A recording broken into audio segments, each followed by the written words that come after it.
Chuck Steele had experienced plenty of bizarre days during his 5 years as a human bodyguard in the Galactic Diplomatic Corps, but watching a 9-foot-tall praying mantis trying to explain human wrestling moves to a gelatinous blob, that was definitely a new one. And then the human performs what they call a suplex, Ambassador Zuktuk demonstrated with their forearms, nearly knocking over a priceless Venusian vase in the process. Fascinating primitive ritual combat, wouldn't you agree, Security Officer Steele? Chuck maintained his professional stance, hands clasped behind his back, while suppressing the urge to roll his eyes. Professional wrestling is entertainment, Ambassador. Real human combat is considerably less theatrical. The blob, technically the Honourable Representative B-Blub from the Jovian moons, burbled what the universal translator rendered as laughter. How quaint that they still engage in physical combat at all. I assumed humans would have evolved beyond such brutish displays by now. You'd be surprised what comes in handy, Chuck muttered, scanning the luxury suite of the Grand Galactic Hotel for the 1,000th time. 5 years of service, and alien diplomats still treated him like some sort of exotic zoo specimen. Sure, humans were the new kids on the galactic block, but you'd think saving 3 different ambassadors from assassination attempts would earn a little respect. The suite's panoramic windows offered a stunning view of Earth's glittering orbital rings, but they also made Chuck's job harder. Too many angles to cover, too many ways for trouble to arrive unannounced. At least the hotel's security systems were top-notch, even if the staff kept giving him condescending looks whenever he insisted on doing things the primitive way, also known as actually checking things in person instead of blindly trusting the AI. A soft chime announced another arrival. The doors whispered open to reveal Ambassador Crix, their iridescent wings catching the artificial sunlight. Chuck had to admit the Lepidopteran diplomat cut an impressive figure, even if their ego was bigger than most small moons. Ah, my dear colleagues, Crix's antennae wiggled in what the cultural briefing had described as smug satisfaction. I trust my human guardian has been keeping you adequately protected? They're quite reliable, you know, like a well-trained pet. Chuck's jaw tightened almost imperceptibly, almost because Ambassador Zutuk's compound eyes swiveled toward him with obvious amusement. Indeed. Though I do worry about relying on organic security in this modern age. No offense intended, Officer Steele. None taken, Ambassador, Chuck replied smoothly, though I should point out that during last month's solar flare, when all the automated systems went down, this organic security was the only thing standing between the Mercurian delegation and a rather persistent swarm of assassin droids. The ambassadors shared the universal gesture of diplomatic discomfort, a moment of awkward silence followed by a rapid change of subject. Chuck allowed himself a small smile. Let them underestimate humans all they wanted. He'd learned long ago that being underestimated was often the best tactical advantage a person could have. As the dignitaries drifted toward the refreshment area, Chuck noticed something that made his combat-trained instincts tingle. A maintenance bot was cleaning the same spot on the wall for the 3rd time in 10 minutes. To most observers, it would seem like a simple programming glitch. But Chuck hadn't survived 3 tours in the European conflict by ignoring his gut. Just another Tuesday in the life of humanity's most underestimated bodyguard. Chuck had a feeling things were about to get interesting, and probably explosive. Good thing he'd opted for the blast-resistant formal wear today. You know that feeling when you're at a fancy party and you're the only one who notices the killer robots? Chuck was having one of those moments. The maintenance bot had finally moved on, but not before leaving behind something that definitely wasn't part of the standard hotel decor. To the casual observer, the tiny metallic sphere looked like a modern art installation. To Chuck's trained eye, it screamed high-tech explosive device, or as his old sergeant would say, a very bad day in a very small package. Officer Steele, do stop lurking in the corners, Ambassador Crix called out, their wings shimmering with what the briefing materials called mild irritation. It's making the other guests nervous. Come join us for the traditional pre-conference toast. Chuck smiled diplomatically while cataloguing 3 more suspicious maintenance bots entering through different service entrances. "Thank you, Ambassador, but I prefer to maintain optimal security positioning." "Optimal security positioning," mimicked Bablub, their gelatinous form rippling with amusement. "The automated systems have everything under control. Your primitive paranoia is charming, but unnecessary." That's when Chuck spotted them, real maintenance workers, unconscious and stuffed rather unceremoniously into a supply closet. The door hadn't quite closed properly, showing a glimpse of uniform and tentacle. "Amateur move. If you're going to stuff bodies in a closet, at least make sure the door latches."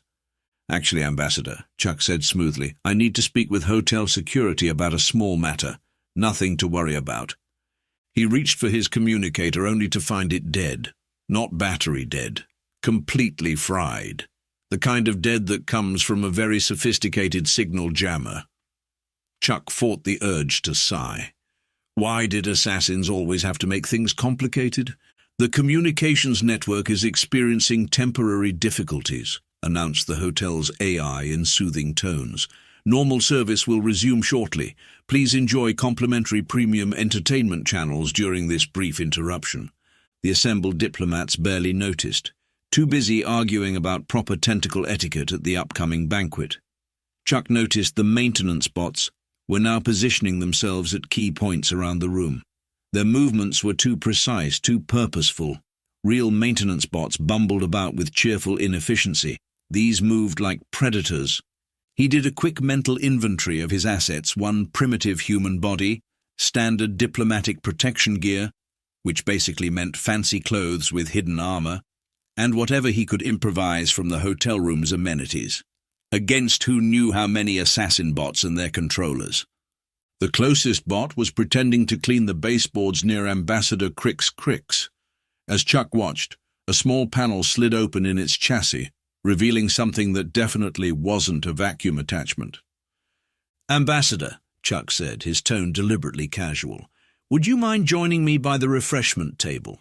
The chef prepared those crystal sugar sculptures you're so fond of." "Well, why didn't you say so sooner?" Crix fluttered across the room, inadvertently ruining the assassin bot's shot. "Though really, Officer Steele, you should let the serving bots handle refreshments. That's what they're for." Chuck guided the ambassador behind the solid marble table, mentally calculating blast angles. "Oh, I don't know. Sometimes the personal touch is better. For instance," he grabbed a 1,000-credit bottle of Centaurian brandy and hurled it at the nearest bot's optical sensor. The resulting explosion of glass and alcohol drew shocked gasps from the diplomats, and more importantly disrupted the bot's cloaking field, revealing its true weapons-bristling form. "Security breach detected," announced the hotel AI cheerfully. "Please remain calm and enjoy a complimentary spa treatment during this minor inconvenience." Chuck cracked his knuckles as the assassin bots dropped their disguises. "Ladies, gentlemen, and assorted other beings, I suggest you all take cover. Things are about to get uncivilized." Ambassador Zikatuk's mandibles clacked in alarm. "But the automated security systems have been compromised," Chuck finished. "Looks like you're stuck with primitive human security after all." The assassin bots raised their weapons. Chuck grabbed the marble table and flipped it for cover, sending priceless delicacies flying everywhere. Someone was definitely going to complain about this on the hotel's review feed. Just another Tuesday. At least this time he probably wouldn't have to fill out paperwork for damaging a priceless historical artifact. Probably. They brought plasma rifles to a fistfight. The thing about assassin bots is that they're programmed for efficiency. Point, shoot, complete the mission. They're not programmed to understand why throwing a bowl of Aldebaranian party mix into their sensor arrays might be a problem. Chuck discovered this as he grabbed the complimentary snacks and launched them with pinpoint accuracy. The crystalline shells of the exotic nuts scattered the assassin bots' targeting lasers like disco balls at a space rave. Their return fire went wild, creating some interesting new ventilation in the hotel's designer ceiling. My word! Ambassador Crix had taken cover behind a potted plant that was probably worth more than Chuck's yearly salary. Is this really necessary? Surely we can negotiate. A plasma bolt reduced the plant to abstract art. The ambassador's antennae drooped. Never mind. Please proceed with your primitive violence. Chuck grinned as he dove between two assassin bots, causing them to target each other. Don't mind if I do. Here's what most species didn't understand about humans. We evolved on a death world. High gravity, extreme temperature variations, and countless predators meant that even before we developed tools, humans had to be the Swiss Army knife of survival. Add military training and a healthy dose of what aliens called disturbing creativity, and you get someone who can turn a luxury hotel suite into a combat advantage. Initiating maximum prejudice protocols, announced the lead assassin bot, its vocabulator managing to sound both menacing and bored. Yeah, Chuck grabbed a hovering champagne tray and used it as an improvised shield. I'm initiating something too. I call it the Physics Still Works Protocol. He demonstrated by using the suite's artificial gravity controls to suddenly reverse the local gravity field. The assassin bots, relying on magnetic clamps, stayed firmly attached to the floor. The hovering serving trays, decorative sculptures, and various pieces of fancy furniture, however, did not. The resulting rain of luxury items created exactly the kind of chaos Chuck needed. He launched himself off the ceiling, thank you, high-gravity world muscles, and managed to rip an arm off one of the disoriented bots. The arm, still clutching its plasma rifle, made an excellent improvised weapon. Fascinating! Ambassador Zikatuk had produced a datapad from somewhere and was taking notes. The human appears to be implementing primitive warfare techniques that predate standardized combat protocols. Less observing, more evacuating, Chuck shouted, using the stolen bot arm to play an impromptu game of alien diplomat baseball, knocking them out of the way of another plasma burst. The assassin bots were adapting, switching to infrared targeting and adjusting their magnetic clamps for variable gravity. But they still moved with mechanical precision, following optimal combat algorithms. Chuck moved like a human who'd learned to fight in bars, back alleys, and that one really weird incident on Europa involving ice pirates and a genetically modified penguin. He dove through the zero-gravity garden section of the suite, the assassin bots in pursuit. The bots calculated the most efficient path through the floating exotic plants. Chuck grabbed a cluster of Venusian spiral vines and used them like a slingshot, launching himself in a completely inefficient but unpredictable arc that ended with his boot introducing itself to a bot's central processor. Threat level reassessment required, one bot announced as Chuck used its companion's severed arm to beat it into submission. Human combat patterns do not conform to standard protocols. That's because, Chuck grunted, ripping out a handful of critical-looking wires, humans don't do protocols. We do whatever works. The remaining bots began to retreat, presumably to recalculate their strategy. Chuck didn't give them the chance. He grabbed one of the suite's pretentious modern art sculptures, a twisted mass of metal that probably represented the futility of existence or something, and used it as a makeshift club. Warning, the hotel AI chimed pleasantly. Damaging priceless artwork may result in additional charges to your room account. Chuck ignored it, focused on the satisfying crunch of expensive assassination bot parts, giving way to primitive human problem-solving. The last bot actually tried to reason with him. This course of action is illogical, it stated, backing away. Our combat capabilities are superior in every measurable way. Chuck grinned, hefting his improvised art club. Yeah, but has anyone ever measured crazy?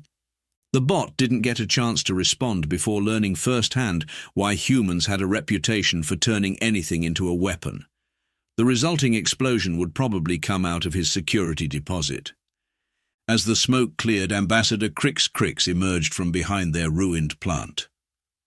Well, they said, antennae twitching, that was enlightening, though I do have one question. Just one? Chuck was already scanning for more threats. Yes, did you really have to use the infinite perspectives in crystal sculpture as a blunt instrument? It was a priceless Martian original. Chuck shrugged, still holding the twisted remains of what had indeed been a very expensive piece of art. Look at it this way, now it's got an even more interesting perspective. Before anyone could argue about the philosophical implications of using modern art as a weapon, Chuck's combat instincts tingled again. More bots were coming, and judging by the heavy footsteps in the service corridor, they'd brought friends. "Right," he said, cracking his neck, "that was just the warm-up. Who's ready for round 2? The Grand Galactic Hotel prided itself on providing luxury amenities for all known species in the galaxy. Right now, Chuck was about to make creative use of every single one of them. "Officer Steele," Ambassador Crix fluttered nervously as Chuck herded the diplomats through the service corridors. "Surely the hotel's automated defense systems will be online soon." "Sure," Chuck replied, rigging the relaxation suite's massage oils to create an extremely slippery surprise. "And I'm sure the assassins haven't completely compromised those systems. Just like I'm sure that designer plant you were hiding behind wasn't actually made of plastic." The ambassador's antennae drooped. "It was a very expensive plastic." Chuck finished his improvised trap and moved on to the next corridor. Behind him, Bablub was still taking holovid recordings of everything. "Remarkable. The human appears to be employing guerrilla warfare techniques that predate the galactic unification. Such delightfully primitive strategic thinking." "Thanks," Chuck muttered, rewiring a cleaning bot to dispense industrial-strength adhesive instead of floor polish. "I'll be sure to include that in my resume, right after successfully prevented diplomatic incident by using overpriced hotel amenities as weapons." The heavy footsteps were getting closer. Chuck could tell by the rhythm that they'd brought in some serious hardware. Probably Kronaki combat droids. Top of the line, practically unstoppable, and completely unprepared for what Chuck liked to call human-style problem-solving. He'd transformed the spar wing into a death trap of slippery surfaces, adhesive patches, and redirected cleaning lasers. The sauna was now a superheated kill box, and the flotation tanks were rigged to dump their highly corrosive mineral solution on command, but the piece de resistance was waiting in the quantum massage chamber. "Fascinating improvisation," Ambassador Zakiek's mandibles clicked excitedly, "though I fail to see how these primitive traps will stop advanced combat platforms." A tremendous crash echoed from the direction of their suite, followed by the sound of heavy mechanical footsteps. Chuck grinned. "That's because you're thinking like a logical, advanced civilization. Try thinking like someone whose ancestors thought the best way to get honey was to stick their hands in bee nests." The first wave of combat droids rounded the corner, 9 feet of gleaming metal death bristling with weapons that could reduce a human to atoms.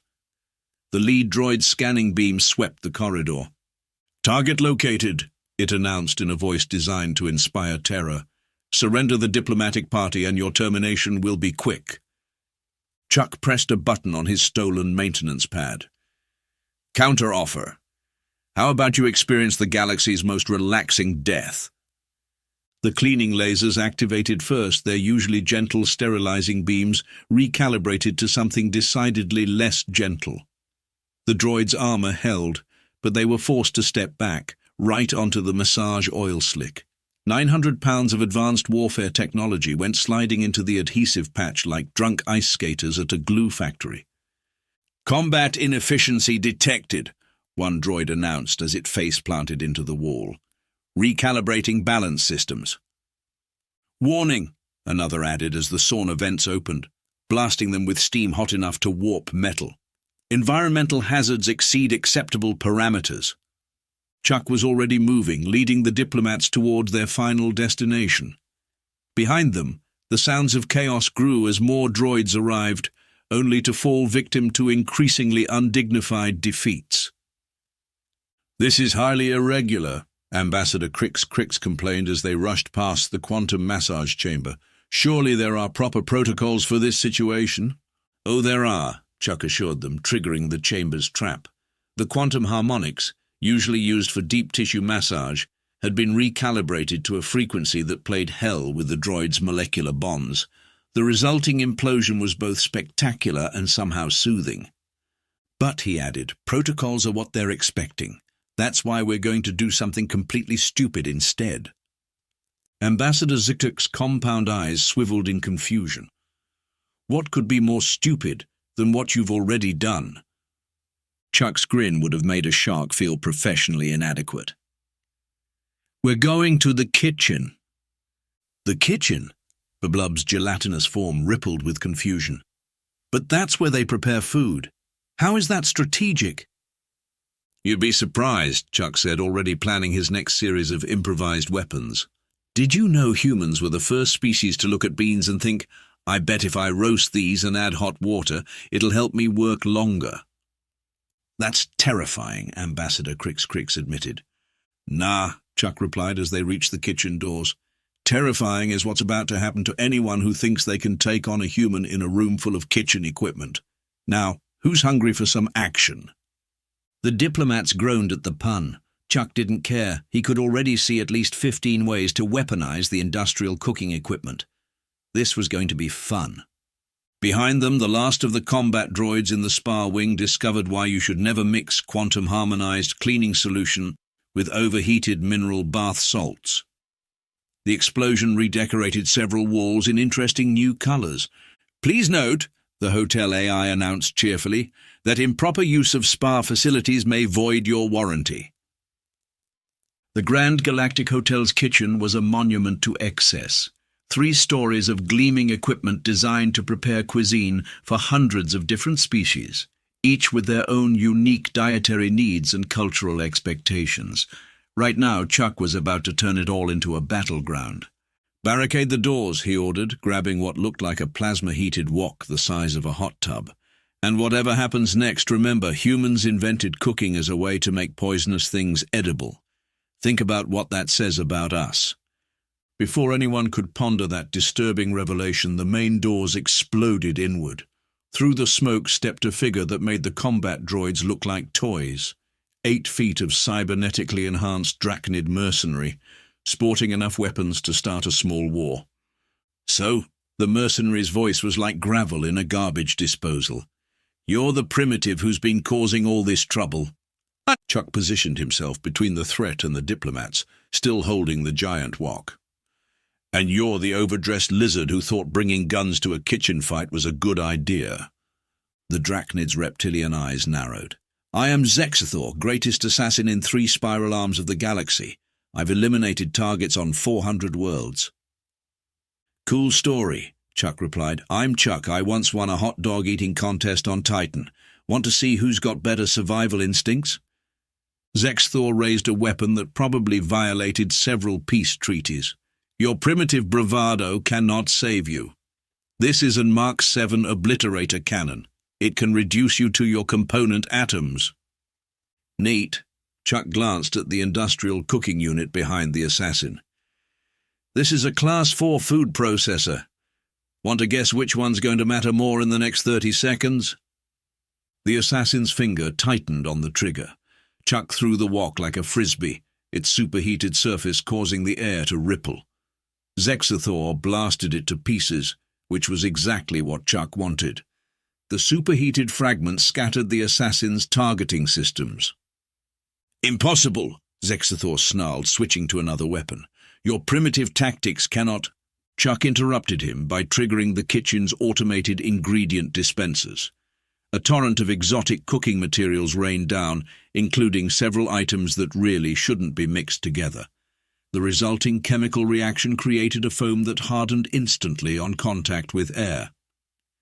The thing about humans, Chuck explained, vaulting over a counter as Zexathor struggled in the rapidly hardening foam, is that we spent thousands of years figuring out how to turn random plants and animals into food.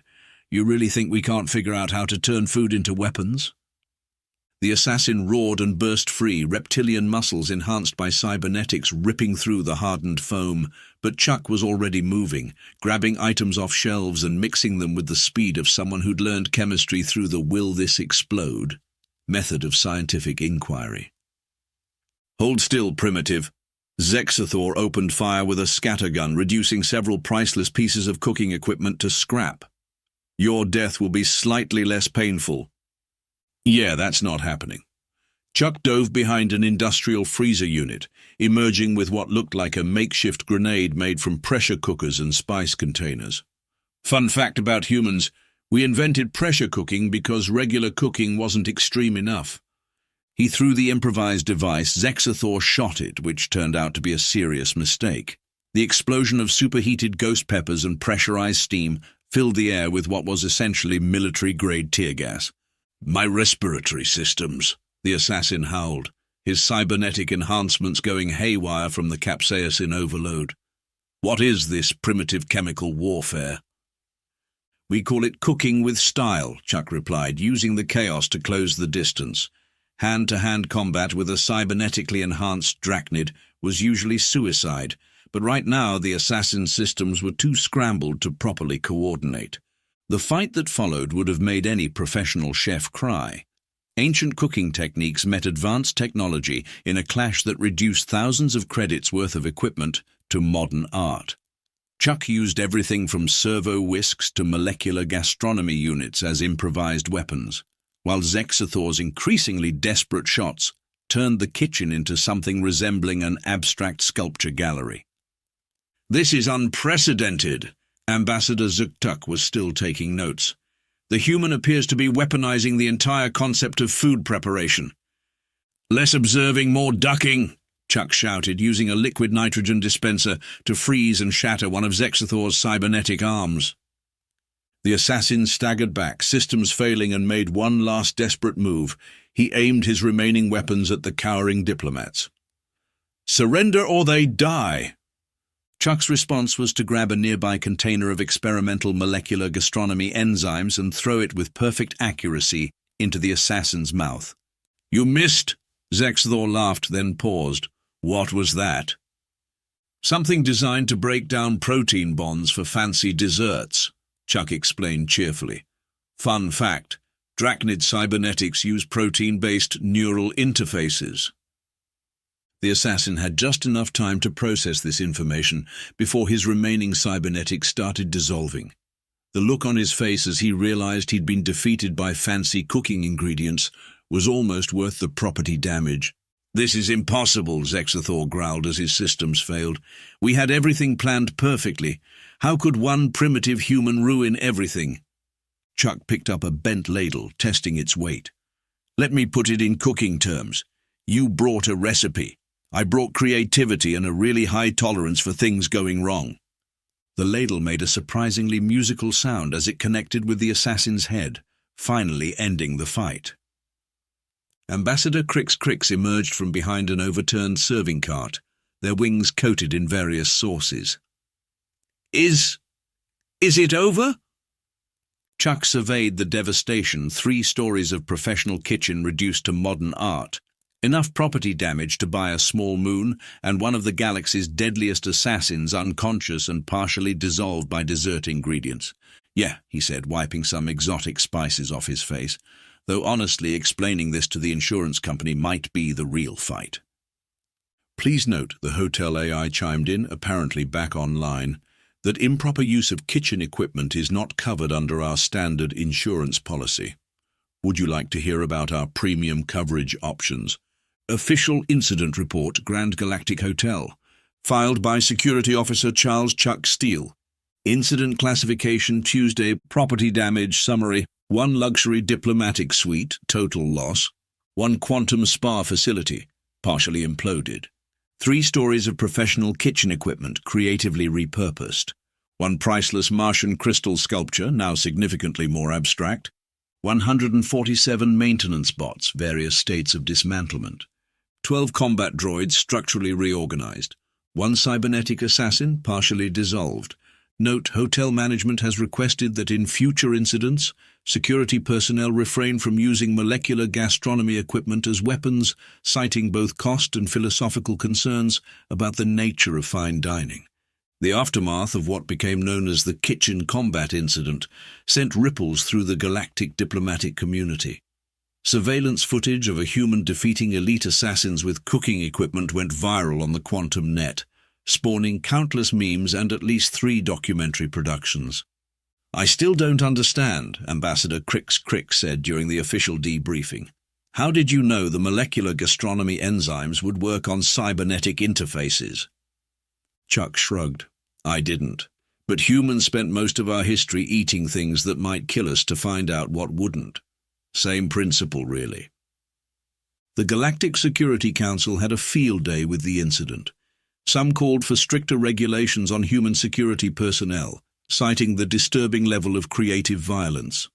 Others argued that the incident proved humans were an invaluable addition to galactic society, particularly in situations where thinking outside the box was needed. The humans' actions, while crude, demonstrated remarkable tactical adaptation, Ambassador Zktuk testified, mandibles clicking excitedly. "Did you know they developed their entire civilization without using standard logical progression? They just kept trying things until something worked." The assassins, it turned out, had been hired by a consortium of anti-human factions who believed humanity's inclusion in galactic society was a mistake. The irony of their defeat by primitive human methods was not lost on anyone. Bablub's recording of the incident became required viewing at the Galactic Security Academy, though students were strictly forbidden from attempting to recreate Chuck's improvisational weapons. 3 cadets had to be treated for ghost pepper exposure before that rule was implemented. As for Chuck, he received both a commendation and a bill. The commendation came with a substantial raise and a new job title, Special Security Consultant for Unconventional Situations. The bill came with a note suggesting he might want to consider a payment plan that extended into his next several lifetimes.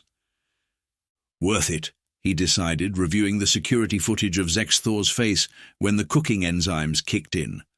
"Though maybe next time I'll try to save at least one piece of priceless artwork." The hotel, after much debate and several strongly worded letters from their insurance provider, decided to hire Chuck as their head of security. They also instituted a new policy requiring all kitchen equipment to be bolted down and implemented strict regulations about the combination of cleaning supplies. "Just one question," the hotel manager asked during the contract signing. "How did you learn to do all that?" Chuck smiled, remembering camping trips, cooking experiments, and that one very educational food fight in basic training. "Let's just say humans have a gift for improvisation. Also, you'd be amazed what you can learn by reading warning labels as instruction manuals." The manager's tentacles curled in worry. "Should I be concerned about that answer?" "Probably," Chuck admitted. "But look at it this way, the next time someone tries anything funny, they'll have to deal with a human who's got official permission to get creative." The manager glanced at the repair bills, then at the commendation, and finally at the still viral footage of Chuck defeating elite assassins with kitchenware. "The galaxy isn't ready for human creativity, is it?" "Nope," Chuck agreed cheerfully, "but that's what makes it fun." And so life at the Grand Galactic Hotel returned to normal. Or at least, as normal as things could be with a human security chief who viewed "warning, do not combine" as more of a suggestion than a rule. Just another Tuesday in the life of humanity's most creative bodyguard. Though he did make a mental note to stock up on ghost peppers. You never know when you might need to make something delicious or deadly. Please note, the hotel AI would now announce to all new guests, that any attempts to recreate Security Chief Steele's innovative defensive techniques will result in immediate eviction and possible molecular reorganization. No one was quite sure if that last part was a joke. With humans, it was often hard to tell.